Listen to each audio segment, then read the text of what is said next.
Hello guys, welcome to the commerce section. और इस video में हम लोग कवर करने जा रहे हैं यूनिट नंबर 4 के most important question company law के। देखिए, इसके मैं सिर्फ आपको क्वेश्चंस प्रोवाइड कर रहा हूँ, आंसर प्रोवाइड नहीं कर रहा हूँ। इनकेस आपको आंसर चाहिए होगा तो प्लीज़ कमेंट बॉक्स में कमेंट करके बता देना किस क्वेश्चन का आंसर चाहिए।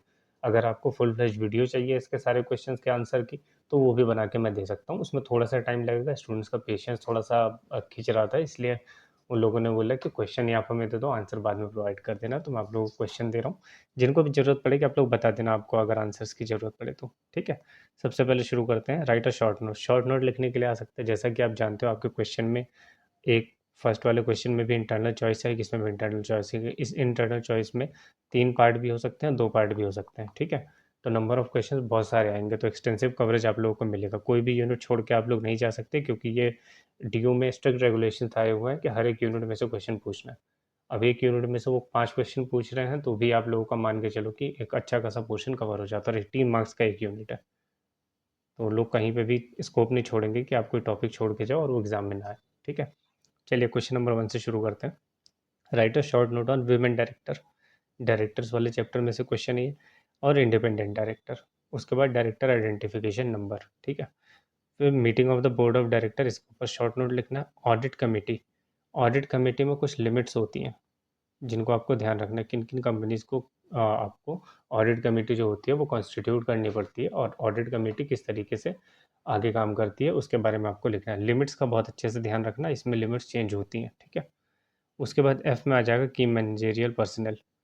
उसके बाद आ जाएगा resolution by the postal ballot. Postal ballot के थ्रू वोटिंग किस तरीके से होती है उसके बारे में आपको शॉर्ट नोट लिखना है। प्रॉक्सी, बहुत ही इंपॉर्टेंट, प्रॉक्सी आपका। और voting at a general meeting, तो जनरल मीटिंग में किस तरीके से वोटिंग होती है, बैलेट के थ्रू होती है, शो ऑफ हैंड्स होती है, और बाकी जो तरीके होते हैं वोटिंग के, उनके बारे में आप लोग देख लेना। और एक और जो क्वेश्चन है आप लोगों का, वो जो एग्ज़ाम में पूछा जाता है वो इसमें शायद इंक्लूडेड नहीं है, वो है कोरम। कोरम को बहुत अच्छे से कंप्लीट कर लेना। पब्लिक लिमिटेड कंपनी होती है तो कोरम किस तरीके से होता है, प्राइवेट में क्या होता है। प्राइवेट में मिनिमम 2 मेंबर्स होते हैं तो मीटिंग शुरू कर सकते हैं। प्राइवेट में वो 1000, 5000, 5000 से मोर की जो लिमिट रहती है उसको बहुत अच्छे से ध्यान रखना, उस पर क्वेश्चन आता है। ठीक है, इसके बाद हम लोग क्वेश्चन देखते हैं फुल फ्लेज जो आया हुआ है। वो आता है directors are not the agent but also in some sense trustees of the company. आपको एक्सप्लेन करना है। ये वाला जो क्वेश्चन आपको एज इट इज़ आपके स्टडी मटेरियल में मिल जाएगा। इससे रिलेटेड जो भी एक्सप्लेनेशन आपका दिया होगा 1 या 2 पेजेस में, उसको आप लोग रीड कर लेना। Question number 2, state the provisions, state and explains various modes of appointment of directors. Also state the provision of the companies act regarding the removal of director. ठीक है, appointment of director, removal of director, जितने भी provision है आप उनको देख कर जाना, ये इंपॉर्टेंट है। Question number 3, explain the circumstances in which a director is deemed to have been vacated his office. आपको सर्कमस्टांसेस बताने हैं इनके, जो जिनसे मान लिया जाता है कि डायरेक्टर ने ऑफिस वेकेट कर दिया है। क्वेश्चन नंबर 4 है आप लोगों का, मैनेजिंग डायरेक्टर और होल टाइम डायरेक्टर, एमडी और डब्ल्यूटीडी में क्या क्या डिफरेंस है। टेबल बना के इसको आप लोग बताना पड़ेगा आपको। ठीक है, is there any significant matter, it significant difference in their powers. MD और डब्ल्यूटीडी जो है इनके पावर्स में क्या क्या डिफरेंस होता है। सेम तो नहीं होता, ऑब्वियस सी बात है, अलग अलग पोस्ट होती है, तो उनके पावर्स में क्या क्या डिफरेंस होता है इसके बारे में आपको आइडिया होना चाहिए। Question number 5, explain the provisions of the companies act with regard to the holding of annual general meeting of the company. Annual general meeting आपकी, उससे रिलेटेड प्रोविजन, फर्स्ट एजीएम कब कर सकते हैं, फर्स्ट और सेकंड एजीएम के बीच में, 2 AGMs के बीच में कितना टाइम का डिफरेंस होना चाहिए, इसके बारे में आपको बताना पड़ेगा। ठीक है, उसके बाद explain ordinary business and special business which may be transacted in a general meeting of the company. State also the meeting in which such business is transacted. Question number 7 की बात करें, what are the prerequisites of a valid meeting. Valid meeting के मतलब properly conveyed, properly convened, ये सब चीज़ जो रहती है ना, कोरम का प्रेजेंट होना जरूरी है, सारे शेयर होल्डर्स को और बाकी जो रिस्पेक्टेड पर्सन जिनको जरूरी है मीटिंग का इन्विटेशन जाना, वो उसके बारे में आपको लिखना पड़ेगा। ठीक है, explain can one person constitute the quorum. देखिए, कोरम यहाँ पे भी आ गया, एक पर्सन क्या कोरम कंस्टिट्यूट कर सकता है, तो नहीं होता। ठीक है, 1 पर्सन कंपनी में भी ऐसे ही होता है, वो तो 1 पर्सन ही होता है वैसे तो।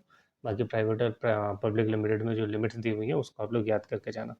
ये क्वेश्चन हिडन क्वेश्चन होता है, बच्चे छोड़ के जाते हैं और एग्जाम में फंस जाता है जाके। What are the different type of resolution which may be passed in the meeting of the share holders.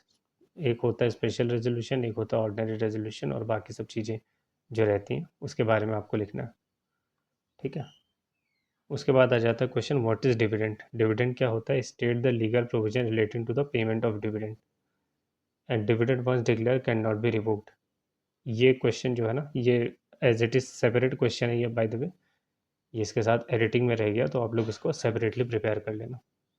इसके बाद जो क्वेश्चन है, explain the difference between final and interim dividend. Interim dividend और फाइनल डिविडेंड के बीच में क्या difference होता है, उसके बारे में आप लोगों को बताना पड़ेगा। वो इंटरिम डिविडेंड रहता है ना, जो इंटरिम डिविडेंड में ये रहता है कि अगर डायरेक्टर्स ने अनाउंस भी कर दिया तो उसको रिवोक कर सकते हैं या रेट ऑफ डिविडेंड चेंज कर सकते हैं, तो वो इंटरिम में होता है। तो बेसिकली पिछले वाले क्वेश्चन का ही एक्सटेंशन हो जाएगा। तो चलिए क्वेश्चन यूनिट नंबर 4 के इंपॉर्टेंट क्वेश्चन आप लोगों के लिए आ गए हैं। एक यूनिट बची, यूनिट नंबर 5, वो भी अभी थोड़ी देर में मैं आप लोगों को दे रहा हूँ। तो मुश्किल से आधा 1 घंटे का टाइम और लगेगा, फिर आप लोग आराम से पढ़ाई करो। कुछ भी दिक्कत रहे, किसी भी क्वेश्चन का आंसर समझ में ना आए, कोई भी कंसेप्ट ना समझ में आए, तो आप लोग मेरे को कमेंट सेक्शन में बता देना। मैं उस पर एक फुल फ्लेज वीडियो बना दूंगा, ताकि आप लोग को एग्जामिनेशन बहुत अच्छे से जाए। लाइटली मत लेना एग्जामिनेशन को, कंप्लीट लॉ बहुत बड़ा है। अगर कहीं पे भी प्रोविजन आप उल्टा सीधा लिख के आ जाओगे तो गलत होगा। ठीक है, इसलिए कहीं पे भी लापरवाही मत करना। प्रॉब्लम यही है ना कि आप यहाँ पे वो कर दोगे, यहाँ पे क्या कहते हैं, केयरलेस हो जाओगे, तो उसके बाद 1 साल बाद आपको पेपर देने को मिलेगा, यही एक प्रॉब्लम है। और एक भी सब्जेक्ट ऐसा हो गया तो आपका अगली बार 7 की जगह पर को 8 सब्जेक्ट हो जाएंगे। सोच कर देखो, कोर सब्जेक्ट आपको दोबारा देना पड़ेगा। तो इसीलिए थोड़ा सा प्रिपेयर करके रखना। चलिए मिलते हैं आप लोगों से नेक्स्ट वीडियो में। Thank you so much.